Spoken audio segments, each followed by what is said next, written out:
चलिए अ, चर्चा को आगे बढ़ाते हैं। हमने इसके पहले देखा था कि क्या परिस्थितियां थी 1919 के अधिनियम के लिए, केंद्र में क्या व्यवस्था हुई कार्यपालिका के संदर्भ में, विधायिका के संदर्भ में,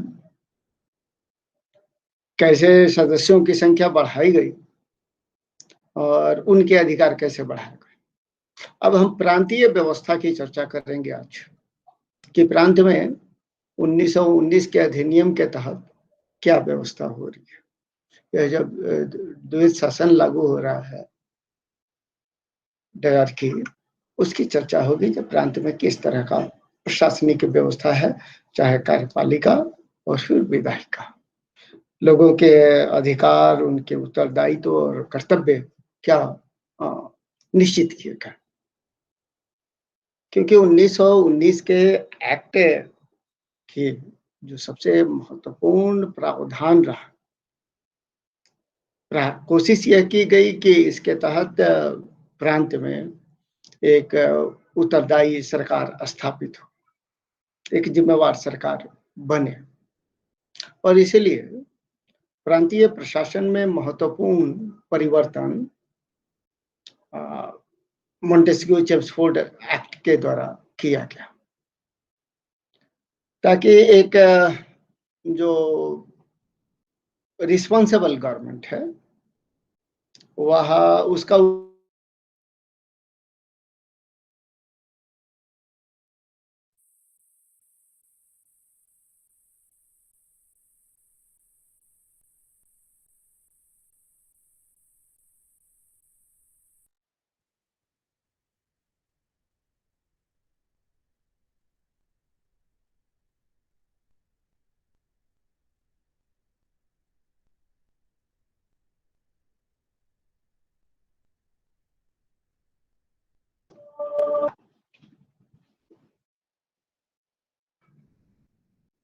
इसमें यह भी कोशिश की गई कि जो उत्तरदायित्व का निर्वहन होगा उसके लिए क्या शर्तें होंगी और किन शर्तों के आधार पर जो जिम्मेवारियां होंगी प्रांतीय कार्यपालिका की, उनका विभाजन होगा।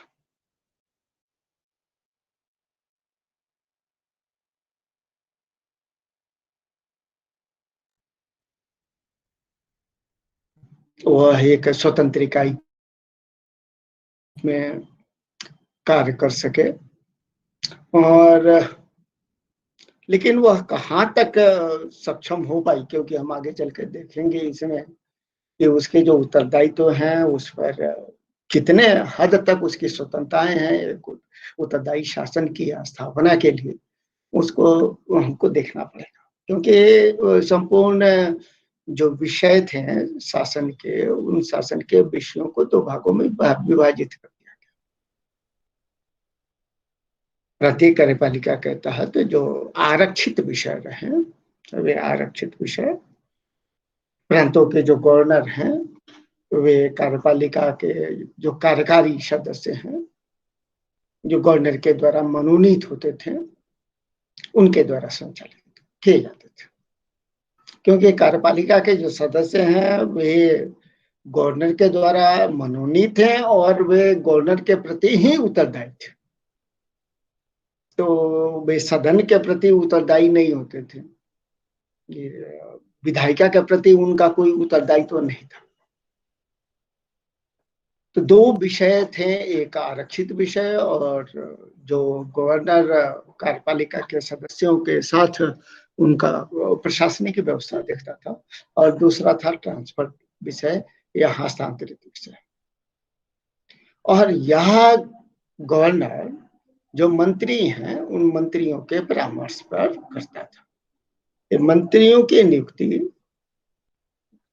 चूंकि इनका निर्वाचन होता था केंद्रीय प्रांतीय विधायिका में निर्वाचित सदस्य थे और वे विधायिका के प्रति उत्तरदायी थे, और जब तक अब विधायिका का उनमें विश्वास था तब तक वे सदस्य रह सकते थे। आगे चल के देखेंगे कि क्या परिस्थितियां हैं। हालांकि इनका दोनों में थोड़ा सा अंतर है, क्योंकि नॉमिनेटेड जो मनोनीत सदस्य हैं कार्यपालिका कार्यकारिणी के जो सदस्य हैं, वे कार्यकारिणी के सदस्य चूंकि गवर्नर के द्वारा मनोनीत होते हैं और स्वाभाविक है कि गवर्नर के प्रति उत्तरदायी, वे जो विधायिका थी, विधायिका के प्रति उत्तरदायी नहीं थे और इसीलिए वे विधायिका के दबाव में नहीं थे। दूसरी ओर जो विधायिका के सदस्य थे, चूंकि वह निर्वाचित सदस्य थे, इसलिए वे विधायिका के प्रति उत्तरदायी थे। लेकिन और वे, उनका पद तभी तक था जब विधायिका उनके पक्ष में। तो दो विषय, चूंकि कार्यपालिका प्रमुख गवर्नर ही है, गवर्नर को दो विषयों पर अलग अलग व्यक्तियों से राय से शासन करना है, उनके संबंध में नियम बनाने हैं। रिजर्व सब्जेक्ट में वह कार्यपालिका के सदस्यों के सहायता से, और जो हस्तांतरित सब्जेक्ट है, ट्रांसफर्ड सब्जेक्ट है, उसमें काउंसिल ऑफ मिनिस्टर के, लेजिस्लेटिव काउंसिल के सदस्य के साथ। नेक्स्ट अगर हम बात करें तो यहाँ पर जो सेक्रेटरी ऑफ स्टेट का जो काउंसिल था, उसको और गवर्नर जनरल के काउंसिल, मुख्य रूप से जो हस्तांतरित विषय थे,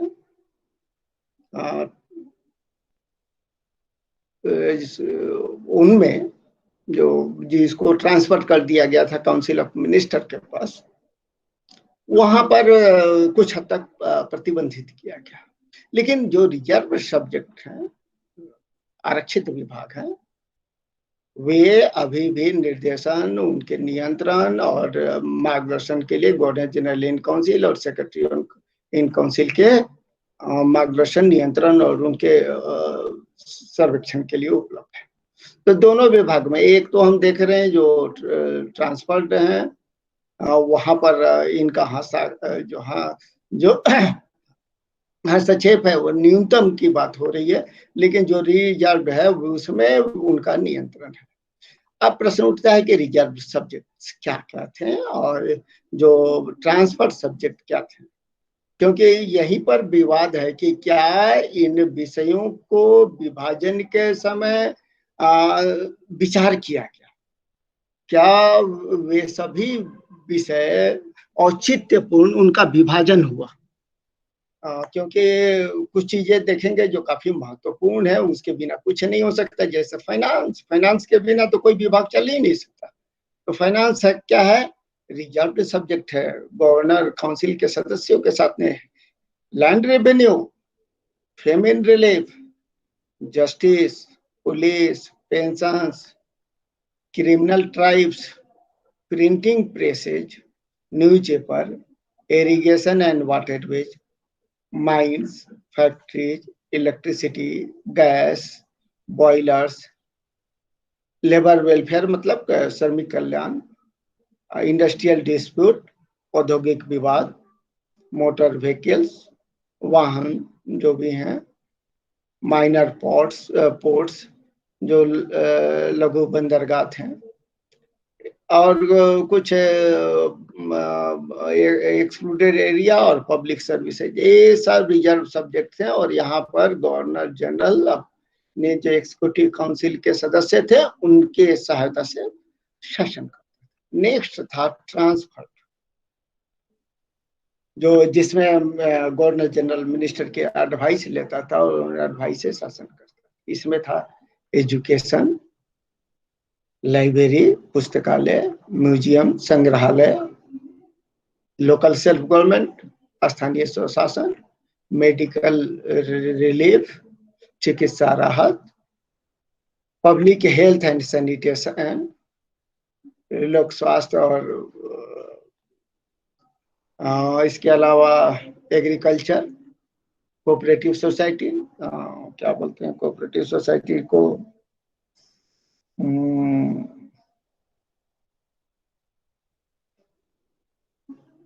सहकारी समिति, वेटनरी डिपार्टमेंट जो एनिमल वेलफेयर पशु विभाग है, फिशरीज है, मत्स्य का है, लोक निर्माण विभाग है, एक्साइज का है, औद्योगिक है, वजन और उसके माप का है, पब्लिक इंटरटेनमेंट का है, लोग माने जन मनोरंजन के जो संसाधन है उन पर नियंत्रण, और जो धार्मिक और अनुदान की संस्थाएं हैं उनका। तो ये सब विषय क्या थे, ट्रांसफर थे, और इन पर मंत्री परामर्श देता था, और उनके परामर्श जो चयनित मंत्री थे उनके परामर्श से गवर्नर, प्रांतों के गवर्नर शासन करते थे। तो इस तरह से विषय दो बने, एक रिजर्व और दूसरा ट्रांसफर। अब प्रश्न उठता है कि अगर जो ट्रांसफर्ड सब्जेक्ट थे उन ट्रांसफर्ड सब्जेक्ट में भी विषयों के निर्णय के लिए गवर्नर जनरल को सभी मंत्रियों को एक साथ बुलाने की जरूरत नहीं थी, और इसके लिए ऐसी कोई व्यवस्था नहीं थी, क्योंकि उसमें कोई कानून नहीं था कि सभी मिनिस्टर को सामूहिक रूप से इन विषयों पर चर्चा के लिए गवर्नर बनाए। इसीलिए बारी बारी से उनके विभाग के संदर्भ में चर्चा करने के लिए गवर्नर को लाता था, और वह अलग अलग विभाग के मंत्री से अलग अलग एग्रीकल्चर पर चर्चा करना हो तो एग्रीकल्चर जिसके प्रभार में है उस मंत्री को बुलाया और गवर्नर उससे चर्चा। तो सामूहिक उत्तरदायित्व की जो बात तो होती है सामान्यतः डेमोक्रेसी में, वह कलेक्टिव रिस्पॉन्सिबिलिटी यहाँ नहीं दिखाई। वो यहाँ पर 1919 के अधिनियम में सामूहिक उत्तरदायित्व की भावना हमको बिल्कुल अभाव दिखाई पड़ेगा, और ना जो गवर्नर है या मंत्री परिषद है वह रिस्पॉन्सिबल है। जहां तक जो सामान्य मामले हैं जैसे रेवेन्यू है, तो उसमें वह संयुक्त परामर्श लेता था दोनों विषयों में, जो हस्तांतरित विषय है और आरक्षित विषय है। तो दोनों को एक साथ वो बैठक बुलाता था, गवर्नर उसकी अध्यक्षता करता था और उसके संदर्भ में निर्णय लेता था। अंतिम निर्णय गवर्नर का ही होता था और वही अंतिम निर्णय बाध्यकारी भी होता था। तो यह था प्रांतीय कार्यपालिका के संदर्भ। अब देखेंगे प्रांतीय विधायिका के संदर्भ में क्या परिवर्तन हुआ है। प्रांतीय विधायिका में आप अगर देखें तो जो प्रांतीय परिषद है उसका आकार बढ़ाया गया और उसके सदस्यों की संख्या हालांकि अलग अलग प्रांतों में अलग अलग रही है। जो प्रांतों में जो प्रांतीय परिषद थी उसमें अगर देखें तो यह व्यवस्था की गई कि कम से कम उसमें 70% सदस्य निर्वाचित होंगे और 20% से अधिक सदस्य सरकारी नहीं होंगे। इसका मतलब जो शेष बचेंगे 10% वे मनोनीत गैर सरकारी सदस्य होंगे। तो जो कंपोजिशन था प्रोविंशियल काउंसिल का, प्रांतीय परिषद का, उस प्रांतीय परिषद के गठन में 70% निर्वाचित सदस्य, 20% से अधिक सरकारी सदस्य नहीं हो सकते थे और बाकी बचे हुए 10% मनोनीत गैर सरकारी सदस्य होते थे जो गवर्नर के द्वारा मनोनीत होते। प्रांतीय परिषद में जो इलेक्शन का प्रोसीड्योर था वह लागू किया गया और यहाँ जो प्राइमरी वोटर होते थे वे सदस्यों का चुनाव करते थे। लेकिन यहाँ पर प्रॉपर्टी क्वालिफिकेशन था, ऐसा नहीं था कि जो सार्वभौम मतदान का अधिकार नहीं था, तो संपत्ति के आधार पर लोगों की योग्यता थी। इसके अलावा जो समुदाय थे और विभिन्न वर्गों के प्रतिनिधि होते थे, जैसे व्यापारी वर्ग हो गया, व्यवसायिक, चैम्बर ऑफ कॉमर्स की बात हो रही होगी, जो लैंडलॉर्ड्स होंगे उनकी बात होगी, तो उनको और विशेष समुदाय को कुछ स्पेशल वेटेज भी यहाँ दिया गया था। तो प्रांतीय निर्वाचन पद्धति कोई सार्वभौम मतदान के अधिकार पर आधारित नहीं थी। अगर हम एक नजर उस समय की प्रांतीय जो विधायिका थी उसमें सदस्यों की संख्या को देखें तो मद्रास में कुल सदस्यों की संख्या है 132 इसमें 98 इलेक्टेड होते थे, 11 सरकारी सदस्य होते थे और 23 गैर सरकारी होते थे। यहाँ पर बॉम्बे में 86 इलेक्टेड थे, 19 ऑफिशियल्स थे और 9 नॉन ऑफिशियल नॉमिनेटेड। तो ये संख्या दी हुई है विभिन्न प्रांतों के हिसाब से। बंगाल में सबसे अधिक आपको दिखाई पड़ेगा, यहाँ पर 140 सदस्य हैं और 140 सदस्यों में 114 16 सरकारी और 10 मनोनीत गैर सरकारी सदस्य हैं। तो सबसे अधिक बंगाल, बंगाल के बाद मद्रास है और उसके बाद आपका बॉम्बे, उत्तर प्रदेश है, उत्तर प्रदेश के बाद बॉम्बे आएगा और फिर बिहार और उड़ीसा की स्थिति बन रही है, फिर पंजाब है, फिर सेंट्रल प्रोविंस और फिर असम और उत्तरी पश्चिमी सीमांत प्रांत। तो इस समय तक जो स्थिति बन रही है, असम और उत्तरी पश्चिमी सीमांत प्रांत के टोटल सदस्यों की संख्या लगभग 53 है।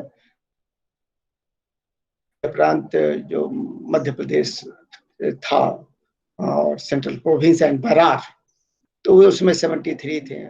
बिहार और उड़ीसा में 103 थे। तो कुल सदस्यों की संख्या है जो विभिन्न प्रांतों के हिसाब से जो निर्वाचित सदस्य हैं, शासकीय सदस्य हैं और मनोनीत गैर सरकारी सदस्य हैं, वह दिखाया गया है। सबसे अधिक सदस्य आपको बंगाल में है और उसके बाद मद्रास, फिर यूपी वगैरह दिखाई पड़े। नेक्स्ट अगर हम चर्चा करें तो काउंसिल का सदस्यों को, काउंसिल में अपने स्वतंत्र अभिभाषण की स्वतंत्रता थी।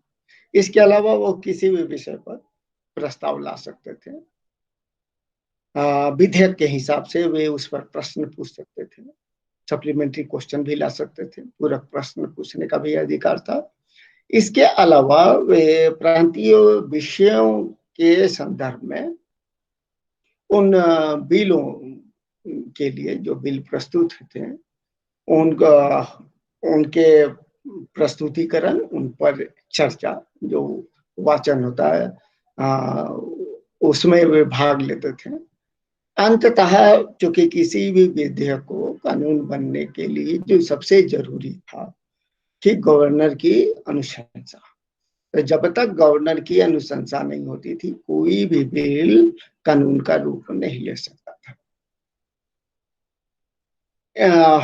बजट के संदर्भ में अगर जो प्रांतीय बजट होते थे उसमें विधायिका के जो प्रांतीय परिषद के सदस्य थे वे बजट को इनकार कर सकते थे, लेकिन उसके बावजूद, उनके विरोध के बावजूद, चूंकि गवर्नर को यह अधिकार था, तो वे वह जो अस्वीकृत प्रावधान है विधायिका के सदस्यों के द्वारा उनको पुनर्जीवित कर सकता था यदि उसको आवश्यक लगता था। तो इस तरह से जो गवर्नर की भूमिका थी, गवर्नर को काफी अधिक पावर 1919 के एक्ट में दिया गया था। क्योंकि यह जो डायरकी प्रांतीय प्रशासन शुरू हो रहा है वो काफी दिनों तक रहा है, जब तक 1935 का एक्ट नहीं आया। तो 1921 से लेकर 37 तक, अप्रैल 37 तक आपको यह व्यवस्था लगभग चली है। बीच में कुछ प्रांतों में जैसे बंगाल में 24 से 27 तक और सेंट्रल प्रोविंस में 24 से 26 तक यह व्यवस्था स्थगित रही है। अन्यथा सभी प्रांतों में जो द्वैध शासन की व्यवस्था है वह 37 तक, जब तक 1935 का एक्ट 37 में पूर्ण रूप से कार्य रूप में नहीं आता है तब तक यह व्यवस्था जारी रही। अब प्रश्न उठता है कि यह जो व्यवस्था लागू की गई, प्रांतों में शक्ति का हस्तांतरण किया गया, विषयों का विभाजन किया गया, मंत्रियों को जो अधिकार दिए गए हस्तांतरित विषय के संदर्भ में, हालांकि भी उनके अधिकार कोई एब्सोल्यूट नहीं है, क्योंकि अंततः गवर्नर के जो विशेषाधिकार हैं उसके तहत गवर्नर अंतिम निर्णय लेने के लिए स्वतंत्र। तो इसकी जो कमियां हैं, दुर्बलताएं हैं, उसमें हम एक तो देख रहे हैं कि सामान्यतः एक अच्छे डेमोक्रेसी के लिए जो व्यवस्था होनी चाहिए कि शासन की जो दो विंग हैं, कार्यपालिका और विधायिका, दोनों में सामंजस्य होना चाहिए। किसी भी प्रजातांत्रिक सरकार के सक्षम प्रशासन के लिए, लोकतंत्रीय व्यवस्था के लिए और राजनीतिक सिद्धांत से भी कार्यपालिका और विधायिका में सामंजस्य होना चाहिए। कहीं यह भी उचित था कि कार्यपालिका विधायिका के प्रति पूर्ण उत्तरदायी होती है, जिसका हमको अभाव 1919 के एक्ट में दिखाई पड़ रहा है।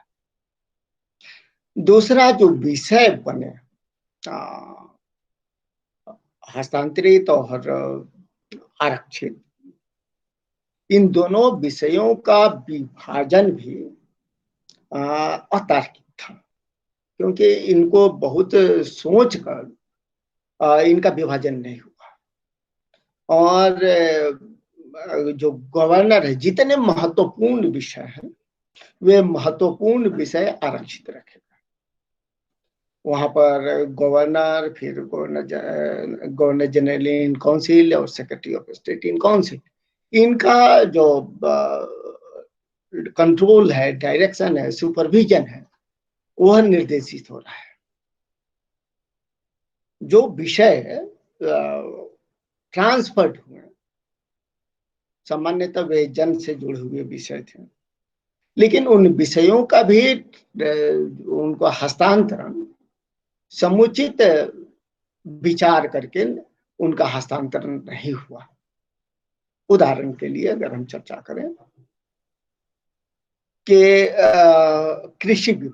कृषि विभाग को हस्तांतरित कर दिया गया, यानी गवर्नर जनरल जो प्रांतीय परिषद के सदस्य हैं उनके परामर्श से निर्णय ले सकता है। लेकिन कृषि के विकास के लिए जो सबसे महत्वपूर्ण है इरिगेशन, सिंचाई, उसको आरक्षित कर दिया गया। तो अब अगर कृषि की बात हो गई तो कृषि का विकास तब तक संभव नहीं है जबकि सिंचाई के संदर्भ में उचित कदम नहीं उठाए गए। तो यह जरूरी था कि विषयों का जो विभाजन हो वह उन सभी विषय को जो उस एक हस्तांतरित विषय के मुख्य विषय से जुड़े हुए हों, उनका एक साथ हस्तांतरण होना था, लेकिन ऐसा नहीं किया गया। दूसरा उदाहरण हमको दिखाई पड़ रहा है और वह है उद्योग का। उद्योगों को उन्होंने मंत्रियों को तो दे दिया, लेकिन उद्योग को चलाने के लिए जो सबसे जरूरी है, वाटर, पावर, माइंस, ये सब किसके अंडर में रह रिजर्व। अब क्या यह संभव है कि बिना माइंस का, बिना पावर का, बिना वाटर का कोई इंडस्ट्री डेवलप कर पाए?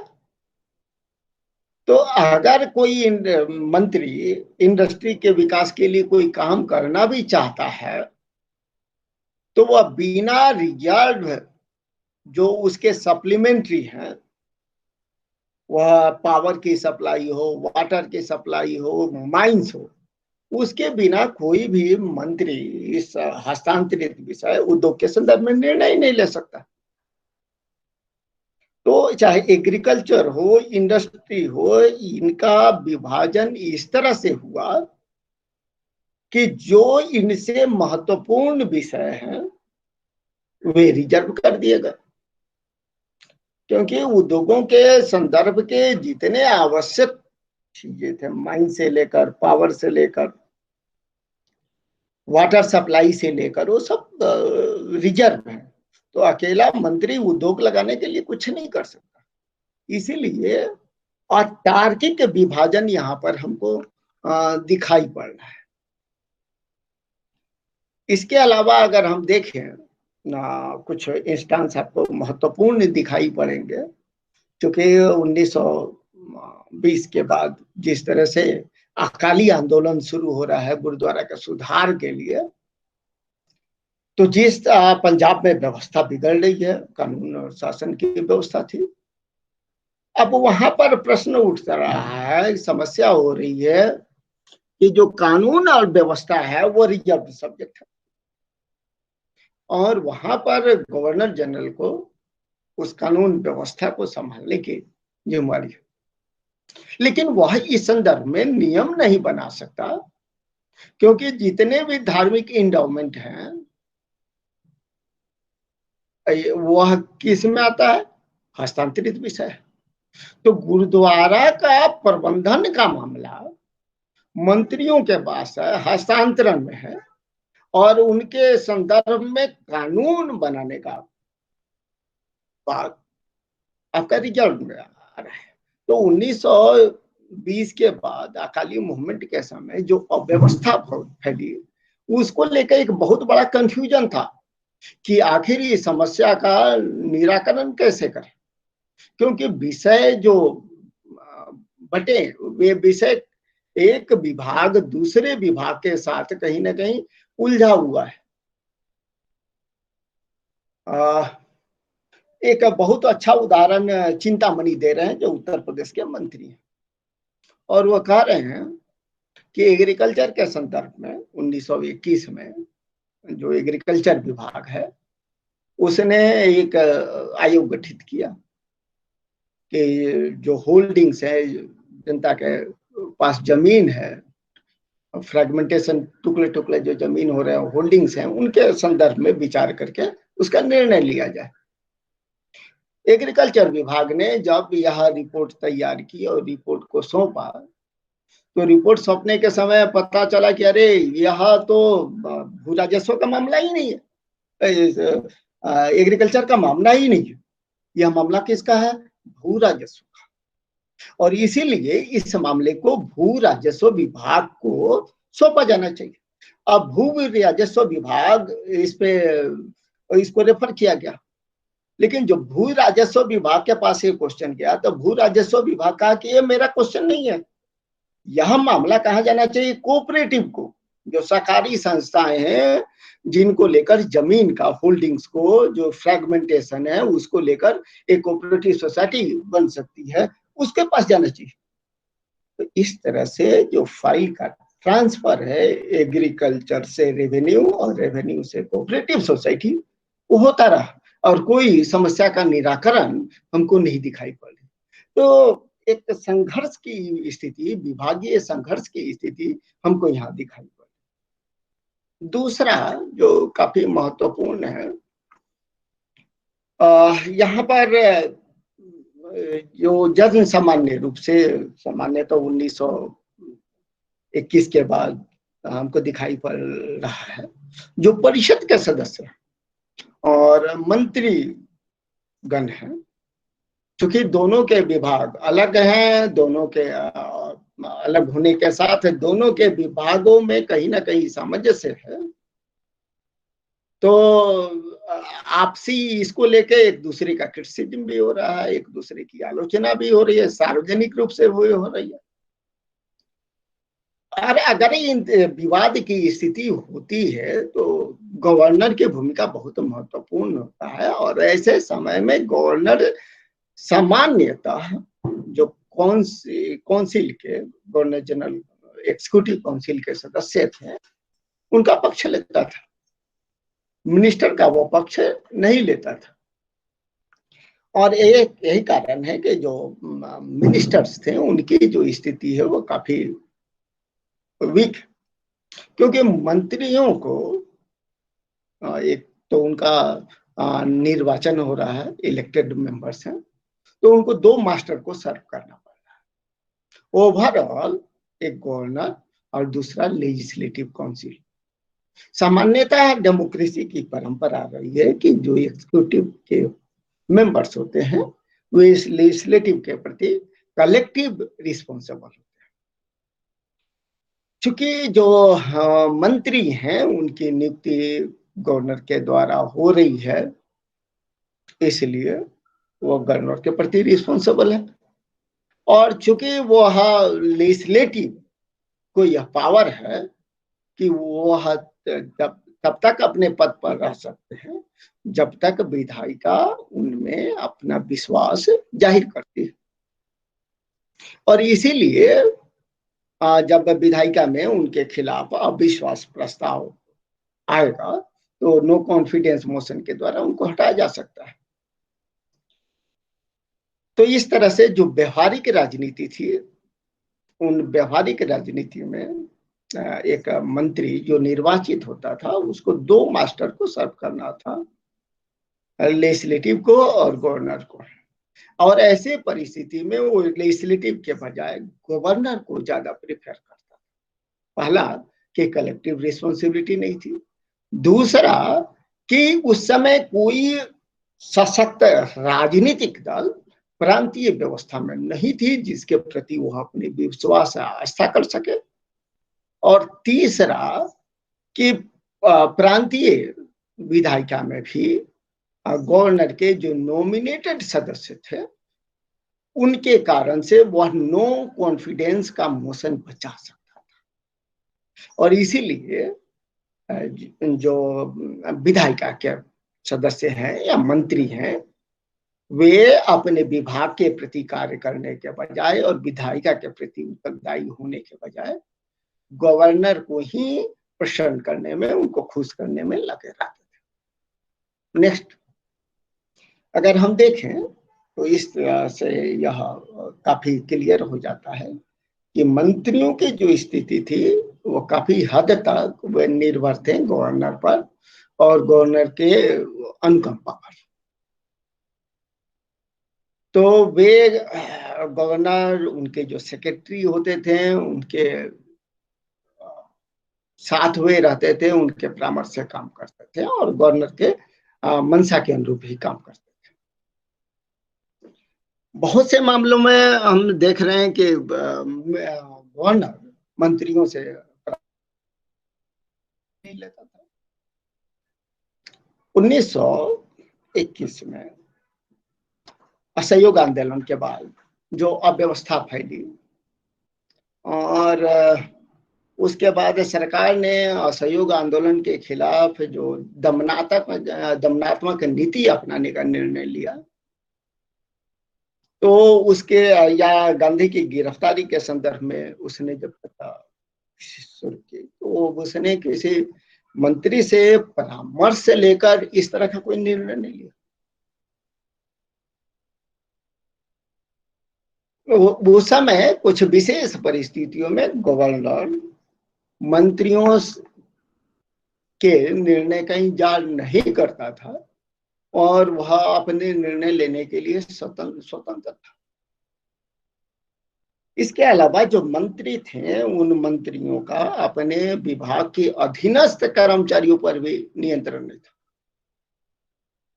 क्योंकि उनके विभाग का जो सचिव था उन सचिवों का भी, विभागीय सचिव की भी बैठक गवर्नर से सप्ताह में 1 दिन होती थी।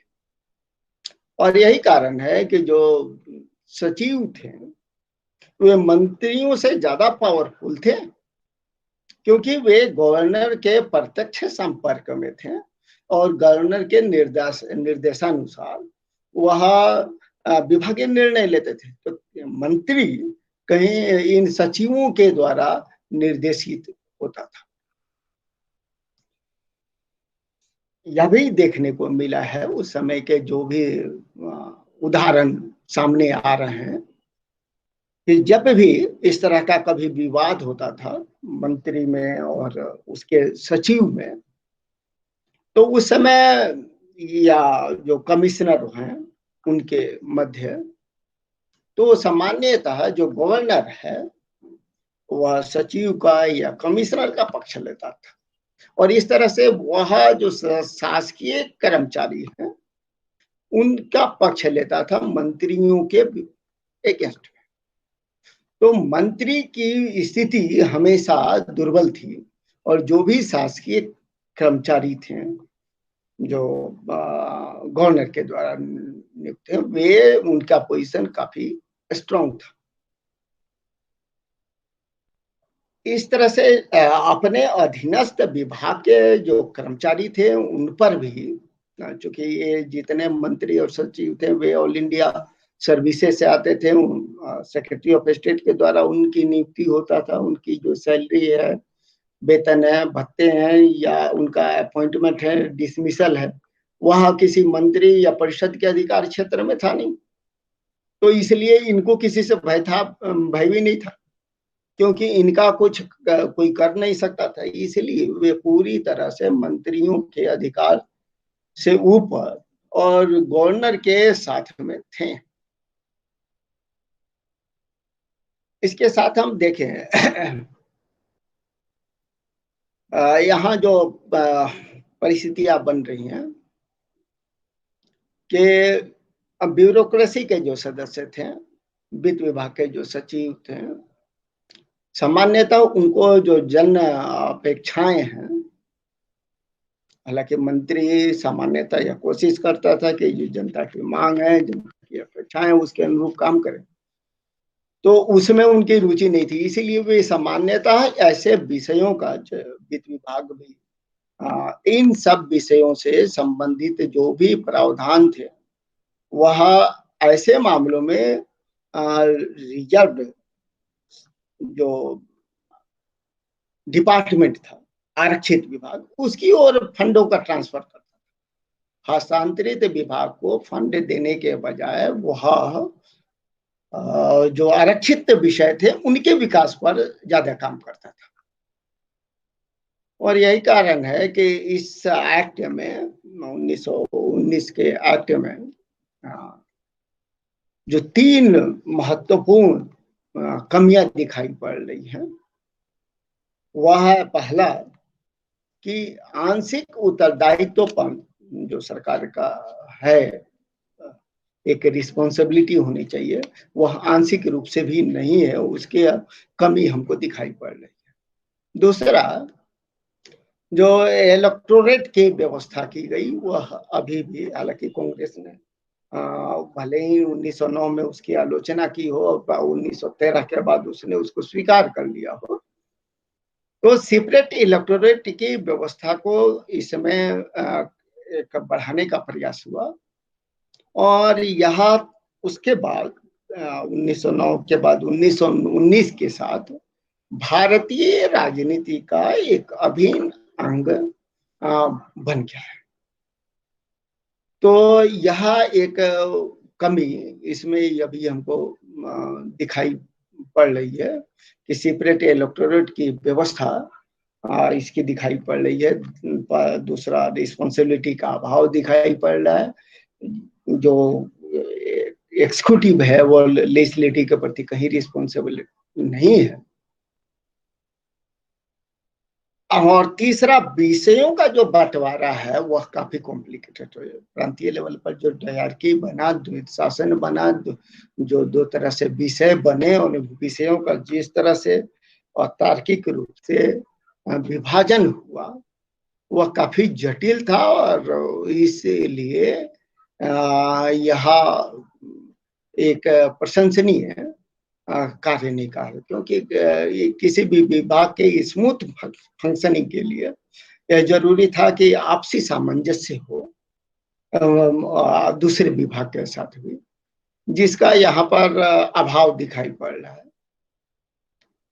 तो इन सब कारणों से जो प्रांतीय व्यवस्था में जो गति आनी चाहिए, जो शासन की व्यवस्था सफलतापूर्वक चलनी चाहिए, उसका अभाव हमको यहाँ दिखाई पड़ा। तो ये कुछ कमियां, दुर्बलताएं 1919 के डायरकी में हमको दिखाई पड़ रहा है। इसके बावजूद अंततः यह कहा जा सकता है कि 1919 का अधिनियम पहली बार एक ब्रिटिश शासन के द्वारा यह प्रयास था, क्योंकि जैसा कि मैंने कहा था कि 20 अगस्त 1917 को जो मॉन्टेस्क्यू की घोषणा थी ब्रिटिश संसद में, एक उत्तरदायी सरकार के स्थापना का, क्रमिक विकास का, उसकी दिशा में बढ़ाया गया पहला कदम था। तो शक्ति के हस्तांतरण की प्रक्रिया प्रारंभ हो चुकी है। अब उस हस्तांतरण की प्रक्रिया जो 1947 में आकर पूर्ण हो रही है, 1947 में पूर्ण रूप से शक्ति का ट्रांसफर हो रहा है, ट्रांसफर ऑफ पावर हो रहा है ब्रिटिश गवर्नमेंट से भारत को। तो हस्तांतरण की प्रक्रिया का पहला चरण वहां से शुरू हो रहा है रिस्पॉन्सिबल मिनिस्टर के हाथ से। वो ठीक है कि वो कहाँ तक उचित था अनुचित था इसकी हमने डिफेक्ट्स देखे, लेकिन इसके बावजूद एक प्रयास 1919 में हुआ है, इसको स्वीकार किया जा सकता है। और इसीलिए भारतीय इतिहास में 1919 का जो एक्ट है वह उस दृष्टि से काफी महत्वपूर्ण रहा है। Thank you. लगातार 4 दिन हुए हैं और यह आज खत्म हुआ। नेक्स्ट हम अगले चर्चा की ओर चलेंगे। बहुत कम लोग जुड़े हुए भी हैं, पता नहीं क्यों इच्छा नहीं होती